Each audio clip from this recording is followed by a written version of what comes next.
सरहद पर पटखनी खाने के बाद चीन ने हिंदुस्तान के सामने नेपाल को खड़ा कर दिया। परेशान करने के लिए ओली के कंधे पर रखकर बंदूक चलाई।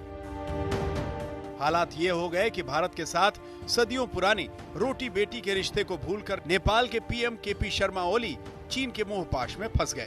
शी जिनपिंग के साथ नई नई दोस्ती रास आने लगी तो भारत के खिलाफ ही जहर उगलने लगे। भारत के काला पानी, लिपुलेख और लिम्पियाधुरा को नेपाल का हिस्सा बताने लगे और इन जगहों को नेपाल के नक्शे में शामिल कर लिया। भारत के साथ दुश्मनी की लकीर खींचकर केपी शर्मा ओली आहिस्ता आहिस्ता चीन के इशारे पर नाचने लगे। लेकिन इसी बीच चीन ने जोर का झटका दिया। मौके का फायदा उठाकर चीन ने 33 हेक्टेयर नेपाली जमीन पर कब्जा कर लिया। नेपाल जो सर्वे डिपार्टमेंट है एग्रीकल्चर मिनिस्ट्री का, उसने एक लिस्ट बनाया है जिसमें 11 जगहों का उल्लेख है। चाइना ने इंक्रोच किया है 10 जगह पे, जो कि 33 हेक्टेयर्स ऑफ नेपालीज लैंड है। चीन का नेपाल का जमीन हथियाने का 2 तरीका है, एक रोड कंस्ट्रक्शन के माध्यम से और दूसरा कि चीन जो नेपाल के चीन के तरफ जो नदियां हैं उस पे चीन ने डैम बनाना शुरू कर दिया है, जिसके कारण जो नदी का प्रवाह है और नदी का फ्लो है वो नेपाल टेरिटरी की तरफ जा रहा है। भारत की जमीन पर नजरें गड़ाए बैठे चीन ने नेपाल के 10 जगहों पर कब्जा कर लिया। बीजिंग ने 33 हेक्टेयर की नेपाली जमीन पर नदियों की धारा बदलकर कुदरती सीमा बनाई। इसकी तस्दीक नेपाल के कृषि मंत्रालय की रिपोर्ट में भी हुई है, लेकिन केपी शर्मा ओली ने चुप्पी की चादर ओढ़ ली है।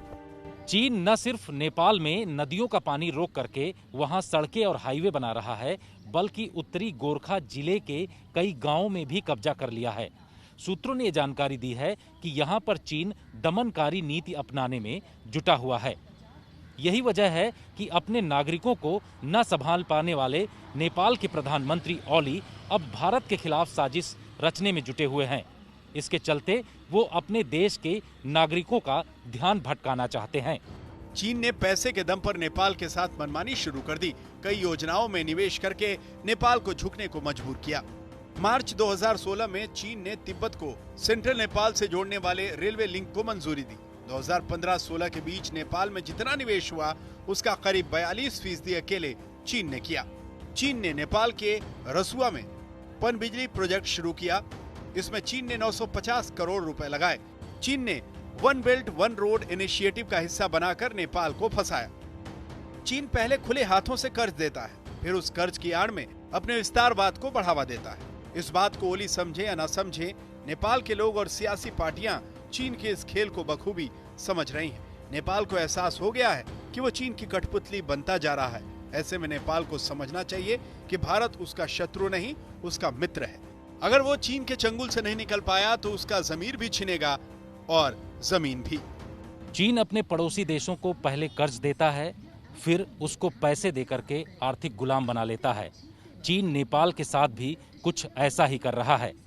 पर भारत और नेपाल के बीच में जिस तरीके का रोटी बेटी का संबंध है, वैसे में इसको भूलकर वो चीन की गोद में खेल रहा है। पर नेपाल को ये समझना चाहिए कि चीन उसकी जमीन भी हथिया लेगा और उसका देश भी।